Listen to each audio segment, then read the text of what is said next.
Hello guys, welcome to my channel. আশা করি তোমরা সবাই ভালো আছো। এখানে কোনো আইডলকে ছোট করে দেখানো হচ্ছে না, ভিডিওটি শুধুমাত্র বিনোদনের জন্য। যদি আমার ভিডিওটি তোমাদের ভালো না লাগে প্লিজ স্কিপ দ্য ভিডিও। ধন্যবাদ। চলো গল্পটি শুরু করা যাক।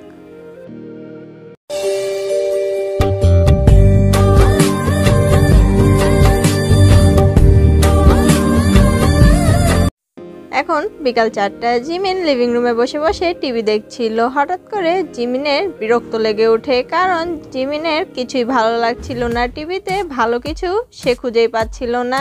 সে একের পর এক চ্যানেল চেঞ্জ করতে শুরু করে। তখন জিমিনের নজর হঠাৎ করে আটকে যায় একটি খবরের উপরে, যেখানে দেখাচ্ছিল যে মুন নাইট ক্লাবে সামনে দুইটি ছেলের ডেড বডি পাওয়া গেছে, আর দুটিকে নৃশংসভাবে কেউ খুন করেছে। তা দেখে জিমিন আঁতকে উঠে, কারণ জিমিন ছেলে দুটোকে চিনতে এতটুকু ভুল করেনি। সেই ছেলে দুটোই যে ছেলে দুটো জিমিনের সাথে অসভ্যতম করার চেষ্টা করেছে। জিমিন ভয়ে আঁতকে উঠে যে এই কাজটা হয়তো তেরি। তাই জিমিন সাথে সাথে টিভি বন্ধ করে দেয়। তখন তে সিঁড়ি দিয়ে নিচে নামছিল। জিমিন তের দিকে তাকালেই তে বলে, তুই কি মনে করেছিস তুই না বলে আমি কিছুই জানতে পারবো না?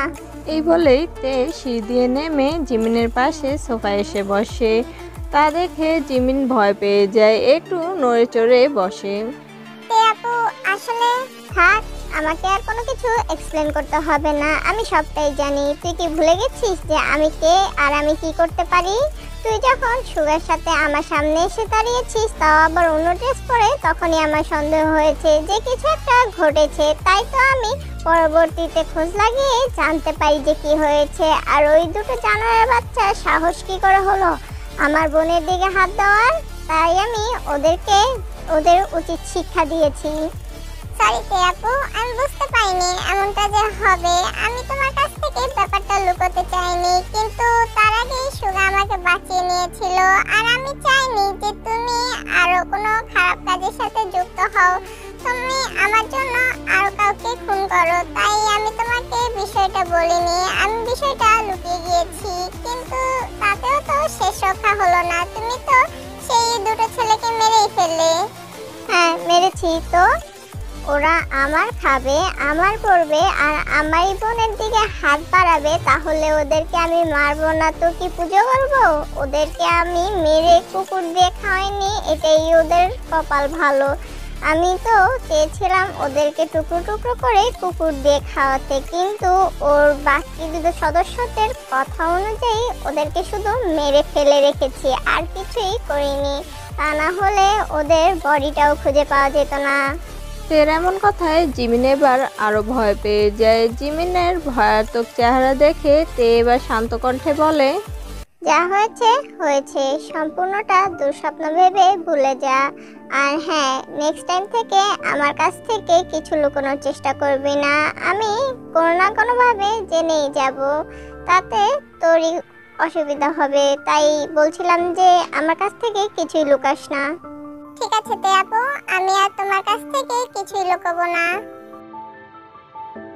এভাবে একটি সপ্তাহ কেটে যায়। এই এক সপ্তাহে তে তেমন একটা ভার্সিটিতে যায়নি, কারণ তে খুব ব্যস্ত ছিল, যে কারণে তে ভার্সিটিতে যেতে পারেনি।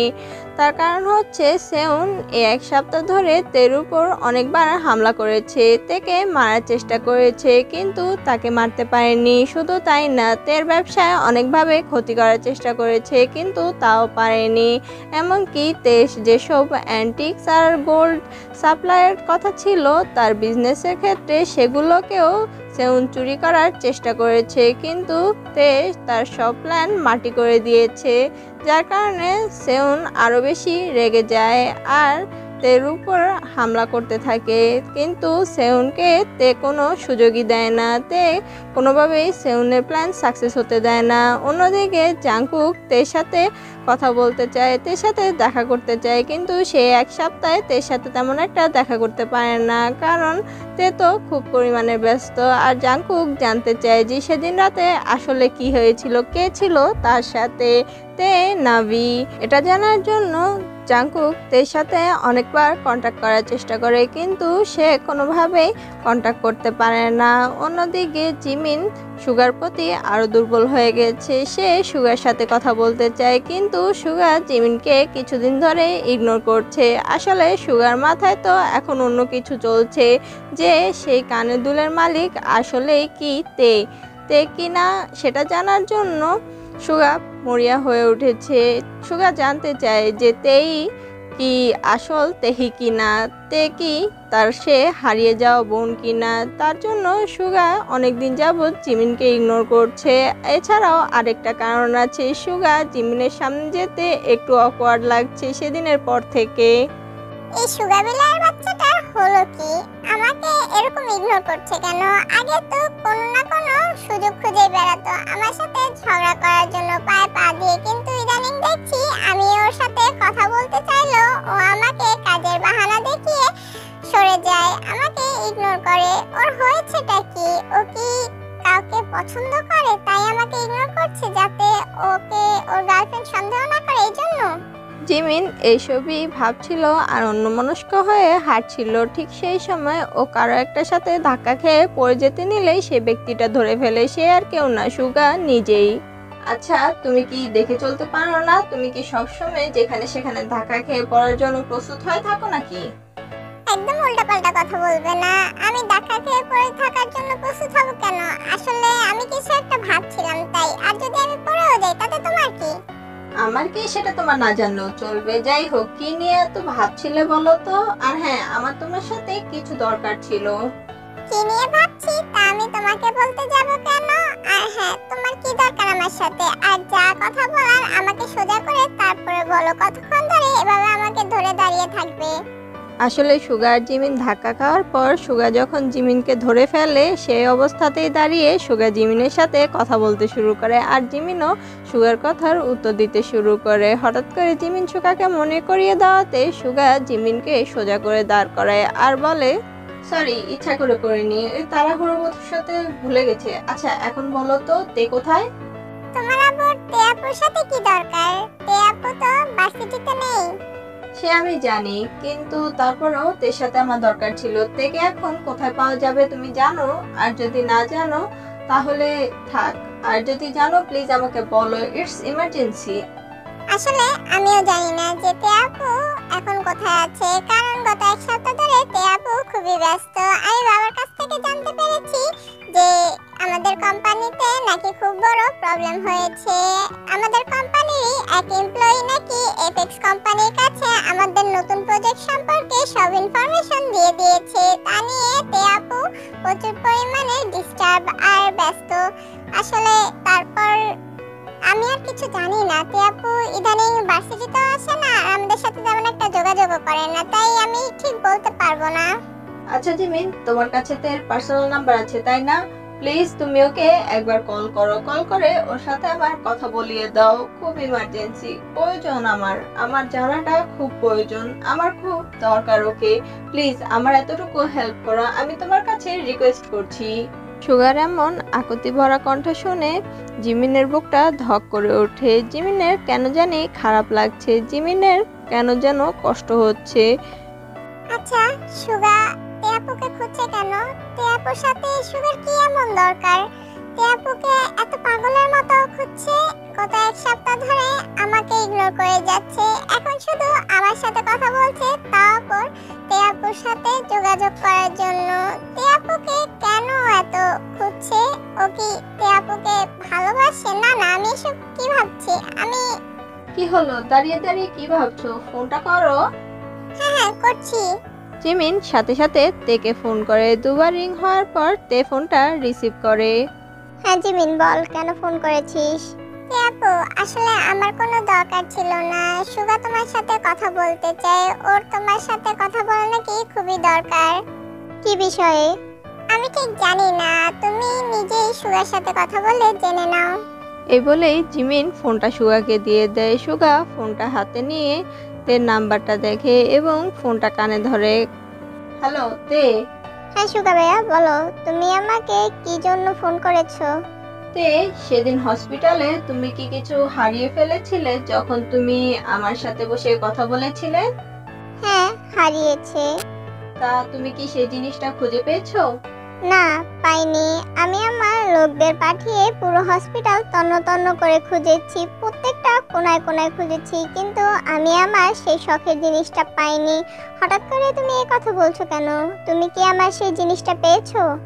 পেয়েছি কিনা বলতে পারবো না, তবে হ্যাঁ, তুমি আজকে রাতে আমার সাথে একটু যোগাযোগ করো, আমার কন্টাক্ট নাম্বারটা রাখো, তারপরে দেখি যে আমার পাওয়া জিনিসটা তোমার হারিয়ে যাওয়া জিনিস কিনা। ঠিক আছে, আমি তোমাকে ফ্রি হয়ে রাত 11টা বাজে ফোন করব। তোমার কন্টাক্ট নাম্বার আমাকে দেওয়া লাগবে না, আমার কাছে তোমার কন্টাক্ট নাম্বার আছে, তারপর বাকিটা বোঝা যাবে। এই বলেইতে ফোনটা কেটে দেয় আর সুগাও জিমিনের হাতে ফোনটা ধরিয়ে দিয়ে সেখান থেকে চলে যায়। জিমিনের বিষয়টা বেশ খারাপ লাগে। ও এটা ভেবে বসে যে সুগা হয়তো তেকে পছন্দ করে, কিন্তু কিছু একটা ভেবে জিমিন আবার খুশি হয়ে যায়, কারণ জিমিন জানে যে তে একমাত্র জাংকুককে ভালোবাসে, জাংকুক ছাড়া তার জীবনে আর কেউ নেই। তাই জিমিন সুগার বিষয়টা অতটা মাথায় নেয় না, সেখান থেকে বাসায় চলে যায়। তে সুগাকে ফোন করে, সাথে সাথে সুগা ফোনটা রিসিভ করে। হ্যালো তে। তুমি বুঝলে কিভাবে আমি তোমাকে ফোন দিয়েছি? প্রথমত আমি যখন জিমিনের ফোন দিয়ে তোমার সাথে কথা বলেছি তখন আমি তোমার নাম্বারটা এক নজর দেখে নিয়েছি, তখন তোমার নাম্বার আমার মাথায় গেঁথে গেছে। আর দ্বিতীয়ত তুমি আমাকে রাত 11টা বাজে ফোন করবে বলেছিলে, আর এখন রাত 11টাই বাজে, তাই তুমি ছাড়া অন্য কেউ ফোন করার কথা নয় নিশ্চয়ই। Good point. এখন বলো আমাকে রাতে ফোন দিতে বলার উদ্দেশ্যটা কি? উদ্দেশ্য তো আছেই, উদ্দেশ্য ছাড়া এই সুগা কোনো কাজ করে না। প্রথম উদ্দেশ্য, তোমাকে দিয়ে তোমার বোনকে জেলাস ফিল করাতে চেয়েছি, তাই তোমাকে রাতে ফোন দিতে বলেছি। আর দ্বিতীয় কারণটা হলো আমি তোমাকে জিজ্ঞেস করতে চেয়েছি যে তোমার যে জিনিসটা হারিয়েছে সেটা কি কানের দুলে ছিল? হ্যাঁ, ওটা কানে দুলে ছিল। আর বলতে হবে যে বিড়ালের মাথায় বুদ্ধি আছে, আমার বোনকে জেলাস করানোর জন্য আমাকে হাতিয়ার বানালে।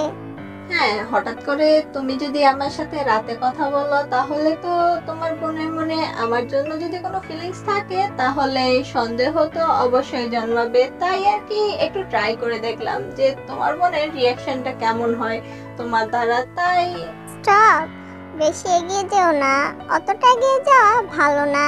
তুমি হয়তো অন্য কাউকে দিয়ে জিমিনকে জেলাস করাতে পারতে, কিন্তু তুমি আমাকে দিয়ে জিমিনকে জীবনেও জেলাস করাতে পারবে না, কারণ জিমিন ভালো করেই জানে যে আমার মনে অন্য কারো বসবাস, সেখানে তোমার কোনো জায়গা নেই।